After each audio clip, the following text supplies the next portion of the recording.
I actually journal every morning, and I spend time writing down what I'm grateful for, because I feel like if you can really have perspective on what you're grateful for in your life and how lucky, I am lucky.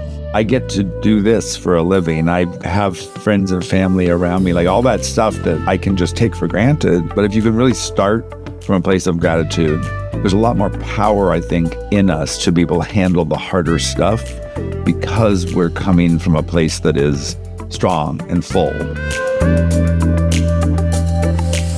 She's ready. My name's Darcy Drollinger. I am the executive director and artistic director of Oasis Art, the owner of Oasis, a nightclub and cabaret located in the Soma district of San Francisco, the first drag laureate of San Francisco, as well as a dance teacher, producer, writer, director, and movie star.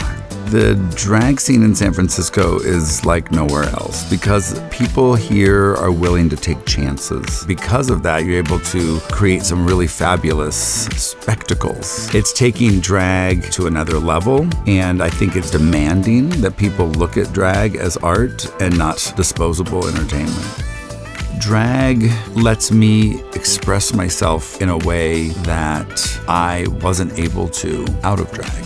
I've found humor and a voice, and it allows for this other part of me to take hold, because I feel like my drag got better when I let myself become more feminine.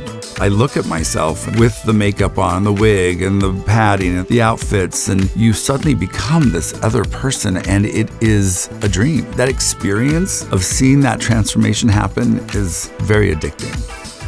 When I got appointed to be the drag laureate, I think the biggest surprise was that nobody knew what I was supposed to do.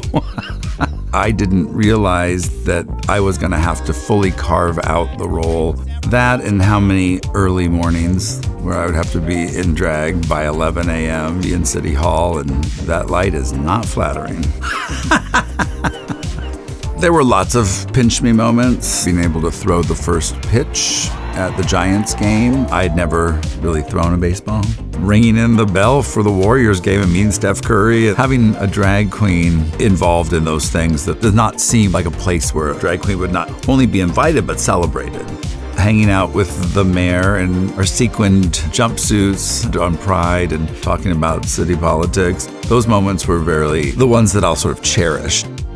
It's been an interesting road to the drag laureate position because a poet laureate is someone who is celebrated for their craft and their artistry and their poetry. But the drag laureate, and I think because it was happening when all this political stuff was around, suddenly it became all about the politics. And I was doing all of these interviews where people wanted to talk about the politics of drag, and they weren't celebrating me as an artist at all, which is supposedly why I was appointed. And when they were able to see that bigger picture of who I was, it let them see me as a more holistic human being. At that point, there was a closeness for the people that I was working with at City Hall. And I think they really saw the club for what it was, actually coming to the club, seeing the people, not just hearing about it, not seeing photos, but actually participating. And then seeing that that was important. London Breed really set the stage for me to feel like I had a voice and that people would take meetings with me. They would listen to me. They would show up for me. I would not be where I am, and in some respects, the club might not be where it was. The nonprofit would not be where it was. All of these things sort of built on one another.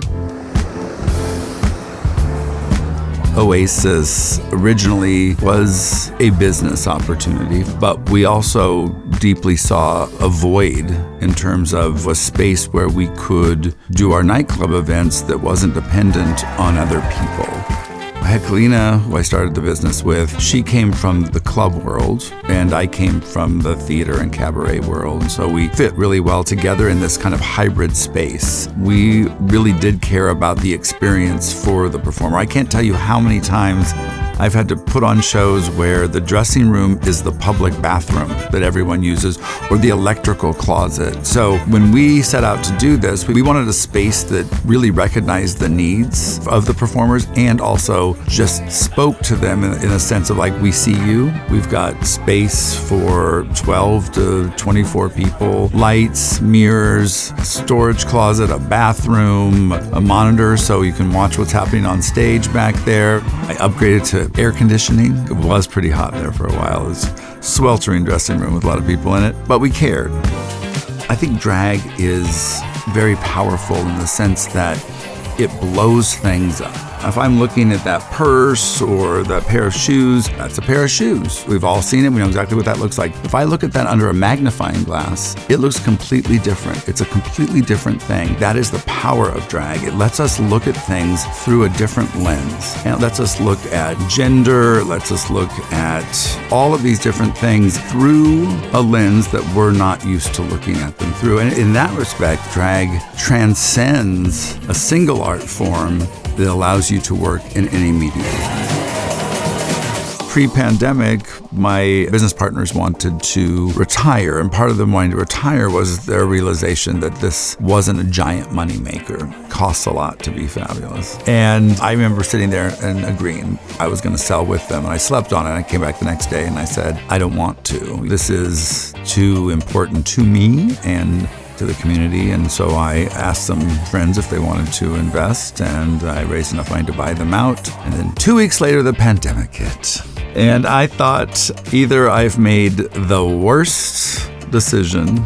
Actually, it wasn't either. I did. I thought, oh my God, I made the worst decision of my fucking life. And I just started tap dancing as fast as I could. And we started Meals on Heels, which was a drag delivery service where I could keep drag performers employed. And everyone just jumped on, and it felt like this real amazing grassroots thing sprung into action. And that slow process that continued and really helped me integrate in a much deeper way into the community.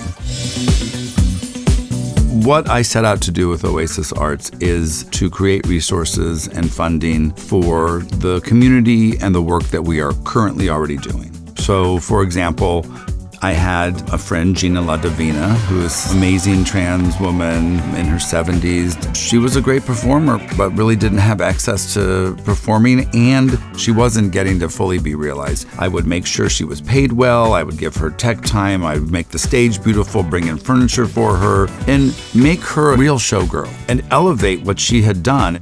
And when we started Oasis Arts, I thought, well, let's have a program that we can take some of these ideas and really make them larger and name them. Like a lot of other nonprofits, we have a process for artist in residency. We just did a mural project where we hired 7 mural artists to do all of our bathrooms at Oasis. And that was a process of going online and going on Instagram and looking at different artists that were local that we wanted to work with. And we didn't know half of them, and we reached out to them because we liked what they did, and every single one of them said yes. It is a process that we are still figuring out. We're almost 3 years old. Ultimately, I think for me, I want the cohesion between Oasis and Oasis Arts to really morph together so that it can exist without me, and I feel like that way it allows for this idea of what Oasis is to possibly live forever. As an artist, I really see clearly that it is about people. I depend on so many people to be part of my shows, be part of my films, be the technicians, be behind the scenes, the stage managers, the costume designers, all of that. And then there is the audience, the people that consume the art, the people that are there to witness the art. I may be the catalyst, but it is something that depends on all of these people to have it exist. They are all part of the process and part of the experience. You have to be generous. You have to be holistic. You have to really care about people.